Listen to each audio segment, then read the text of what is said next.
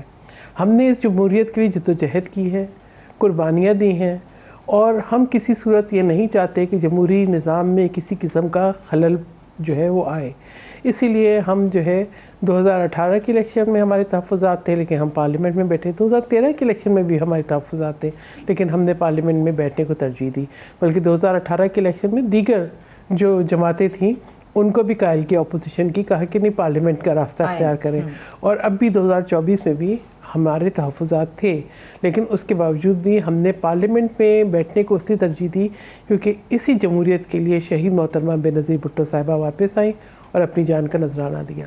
اب جو حالیہ گفتگو ہے یہ بڑی افسوس کی بات ہے کہ پاکستان پیپلز پارٹی وہ پارٹی ہے کہ مریم نواز شریف صاحبہ کے ساتھ کراچی میں ایک واقعہ ہوتا ہے تو بلاول بھٹو زرداری آگے بڑھ کے دفاع کرتے ہیں. وہ گرفتار ہوتی ہیں تو بلاول بھٹو زرداری کی آواز سب سے اونچی گونجتی ہے ایوانوں میں. ٹھیک ہے، ہر موقع کے اوپر. ابھی جیسے آپ نے کہا قصور بھی جب وہ گئے تو انہوں نے کہا وزیر اعلیٰ محنت کر رہی ہیں. اب مجھے نہیں سمجھ میں آ رہا کہ وزیر اعلیٰ کو پریشانی کیا ہے. آپ لوگوں کی طرف سے کیا ہوا کیا ایسا کہ ادھر سے بھی جواب آیا پھر ادھر سے بھی آیا، ہوا کیا؟ دیکھیے میں سمجھتی ہوں کہ کچھ بھی نہیں ہوا. لگتا یہ ہے کہ یا تو جو ان کو لگتا ہے کہ لوگوں کا جو دھیان ہے وہ اصل مسائل سے ہٹانا ہے، جو کارکردگی میں کوئی خامی یا کمی رہ گئی ہے اس سے ہٹانا ہے، یا شاید وہ یہ سمجھتی ہیں کہ یہ 90 کی دہائی والی جو ہے وہ کوئی نورا کشتی بحال کر کے ان کی پاپولیرٹی میں اضافہ ہو جائے گا.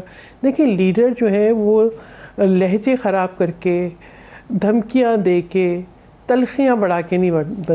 آپ لوگ معافی کا مطالبہ کس بات پہ کر رہے ہیں؟ کون سی ایسی بات ہے جو اس حد تک ناگوار گزری ہے کہ پیپلز پارٹی واک آؤٹ بھی کر گئی اور معافی کا مطالبہ بھی سی ایم پنجاب سے کر رہی ہے؟ دیکھیں آپ ان کی گفتگو سنیں. پیپلز پارٹی جو بھی جواب دے رہی ہے ہم اخلاقی دائرے میں دے رہے ہیں. ہم بات کر رہے ہیں، تحمل سے بات کر رہے ہیں. اب اگر مجھے لگتا ہے انہوں نے ایک سوچ لیا ہے کہ ہر وہ چیز یا کوئی بات جو پاکستان پیپلز پارٹی کرے گی اس کے اوپر وہ کبھی کہتی ہیں کہ میں انگلی توڑ دوں گی، کبھی کہتی ہیں اس طرف دیکھا کیوں. بھائی یہ پاکستان ہمارا ہے، ہم سب کا ہے. ٹھیک ہے، اور ہم ہمیشہ بیسٹ پریکٹسز سے اور ایکسپیرینسز سے سیکھتے ہیں. 2022 میں سندھ میں بدترین سیلاب آیا. ہم نہ صرف اس سے نبرد آزما ہوئے بلکہ ہم نے آگے کے راستے تلاش کیے. ہم نے دنیا کو باور کرایا کہ یہ جو کلائمیٹ چینج ہے اس کا پاکستان جو ہے وہ وکٹم ہے، پاکستان کا اس میں حصہ نہیں ہے. ہم نے United nation secretary general Pakistan تشریف لائے. ٹھیک ہے، ہم نے دنیا کے اندر ایک آواز بنے اور ہم نے نہ صرف سندھ کے عوام کو ریہیبلیٹیٹ کیا بلکہ پھر آگے یہ سوچا کہ اچھا کلائمیٹ کرائسس سے کیسے نپٹنا ہے. ہم نے ابھی چیئرمین پیپلز پارٹی بلاول بھٹو زرداری کا جو انیشیٹو ہے 2.1 ملین کلائمیٹ ریزسٹنٹ گھر تعمیر ہو رہے ہیں جن کی ملکیت خواتین کو جا رہی ہے، کیونکہ یہ ایک سوچ تھی کہ خواتین کو امپاور کیا جائے، ان کو حقوق دیے جائے تو ان کو تحفظ بھی ملے گا اور یہ ایک جو ہے دیر پا سسٹینیبل عمل بھی ہوگا. تو اب جب یہاں پر پنجاب میں سیلاب آیا تو یہ تو نہیں آپ کہہ سکتی کہ اگر آپ نے وہاں پر آپ حکومت کر رہی ہیں تو باقی وہاں پہ کسی کا وجود نہیں ہے. یہ ہم کوئی دیواریں بلڈنگ اتنی اونچی بن گئی کہ ہم اس طرف دیکھ نہیں سکتے. ٹھیک ہے، دیواریں بلڈنگ بھی گر گئی تھی مگر یہاں پہ کچھ انہوں نے کچھ کس قسم کا تاثر دینے کی کوشش کی ہے. مجھے تو لگتا ہے کہ کچھ شاید کوئی آج کل پنجابی فلمیں پرانی والی زیادہ دیکھ رہی ہے جو ہے وہ کوئی شاید سلطان راہی سے متاثر ہے، مصطفیٰ قریشی سے متاثر ہیں، یا یہ سوچ رہی ہیں کہ this is the only way to gain like more popularity. دیکھیں آپ ہر شخص کو بالکل حق حاصل ہے کہ وہ کام بھی کرے، اپنی تحشیر بھی کرے، لیکن ایک اچھے طریقے سے ایک جو ہے معاملہ فہمی سے آگے بڑھ سکتے ہیں. میں کلامی کی معافی چاہوں گی صاحبہ، لیکن جس طرح سے وہ پنجاب کے لوگوں کا ڈیفنس کر رہی ہیں، جو تقاریر ہوتی ہیں، میں تقاریر کی بات کر لیتی ہوں آپ کے سامنے، جیسا وہ پنجاب کی بات کر رہی ہیں، پنجابی لوگوں کے تحفظ کی بات کر رہے ہیں کہ یہ ہمارے لوگ ہیں، کوئی اس کی طرف آئے گا تو سب سے پہلے مجھے سامنے کھڑا پائے گا، اس قسم کی گفتگو ہے. کیا یہ مستقبل میں وزیر اعظم بننے کی تیاری ہے؟ کچھ لوگوں کا خیال ہے، کچھ حلقوں کا خیال ہے کہ خود کو مستقبل کے لیے تیار کر رہی ہیں، ادھر سے مریم صاحبہ تیار کر رہی ہیں، ادھر سے بلاول بھٹو زرداری صاحب تیار کر رہے ہیں. کیا واقعی اپنے آپ کو عالمی سطح پہ منوا چکے ہیں؟ آپ کو جو ہے اگر پرائم منسٹر بننا ہے یا اس سطح کا لیڈر بننا ہے جو کہ انٹرنیشنلی ریکگنائزڈ ہو تو آپ کو جو ہے زیادہ بہتر نالج ہونا چاہیے، آپ کو انفارمیشن پہ جو ہے دھیان دینا چاہیے، آپ کو اپنی سیلف گرومنگ پہ دھیان دینا چاہیے. آپ گرج برس کے دنیا کو متاثر نہیں کر سکتے. ٹھیک ہے، یہ جو کہنا ہے کیا مطلب آپ کا کیا خیال ہے کہ پنجاب کے اندر صرف ایک جماعت کا وجود ہے؟ پاکستان کا سب سے بڑا صوبہ ہے. ٹھیک ہے، آپ اگر یہ دیکھیں کہ سب سے زیادہ ریونیو میں سندھ کنٹریبیوٹ کرتا ہے، لیکن سب سے زیادہ NSC کا ایوارڈ پنجاب کے پاس ہے، اس لیے کہ پاپولیشن کے حساب سے ہے، لیکن ریونیو جنریٹ سندھ کر رہا ہے. ہم نے اس کو ایشو نہیں بنایا. مجھے حیرت ہو رہا ہے یہ کہ کس قسم کی گفتگو کر رہی.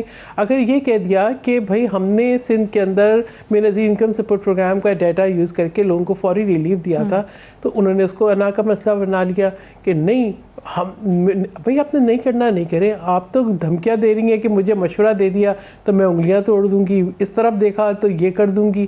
میں دیکھیں don't create this kind of like environment جہاں پہ وہ ٹاکسک ہو جائے، ہمارا سروائیول جو ہے پاکستانیوں کا مشکل ہو جائے.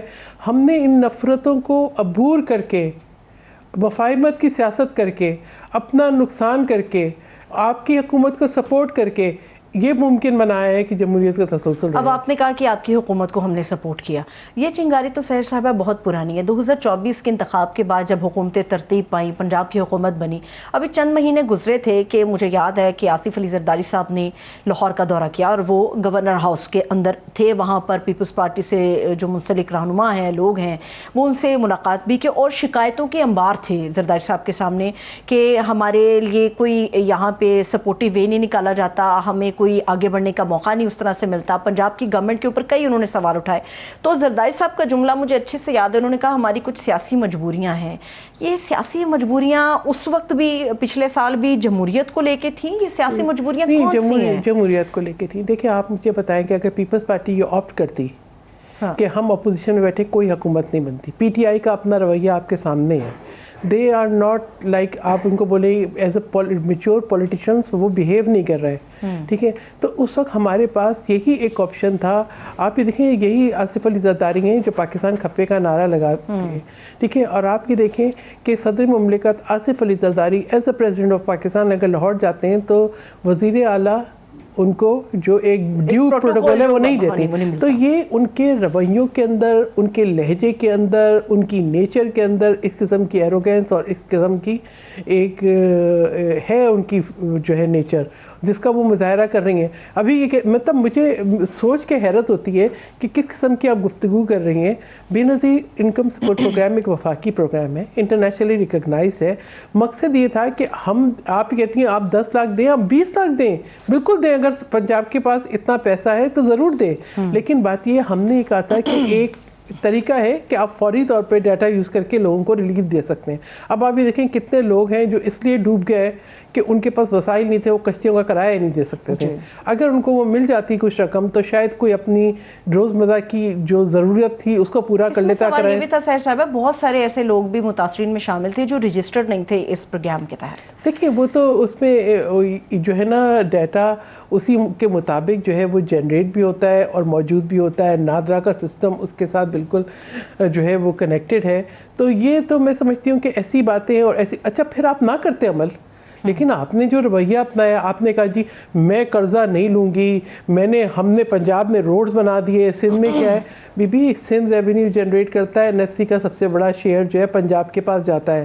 پھر آپ یہ دیکھیں کہ آپ کو شاید میں کہتی ہوں ایک تو ہوتا ہے نا لیک آف انفارمیشن اور یا ریسرچ. یہ جو موٹر ویز بنی ہیں یہ سافٹ لونز ہیں، سی پیک کے پیسے ہیں یا وفاق کی فنڈنگ ہے. لیکن چلیے وہ تختی جو لگتی ہے اس کے نہیں، تختی کی بات دیکھیں یہ زیادتی ہے. یہ اگر یہی موٹر ویز پورٹ سٹی سے بنتے، اگر سی پیک کے پروجیکٹ بلوچستان سے شروع ہوتے تو آج پورے پاکستان میں پراسپیرٹی ہوتی. آپ کی وفاقی حکومت تھی، آپ نے تمام وسائل ایک صوبے پہ لگائے، اس سے چھوٹے صوبوں کے اندر محرومیوں کا احساس ہوتا ہے. ٹھیک ہے، آپ جو ہے وہ سکھر سے جو ہے کراچی والی موٹر وے تو بننے نہ دیں اور آپ بولے میں راولپنڈی تک بھی 16 کلومیٹر کی موٹر وے بنا دوں. دیکھیں یہ دس از exploitation and this is manoeuvring. اس کو اپریشیٹ نہیں کیا جا سکتا. لیکن ہم بڑے خوش ہیں کسی بھی صوبے میں ترقی ہو، لیکن اب مجھے لگتا ہے کہ وہ نروسنس ہے.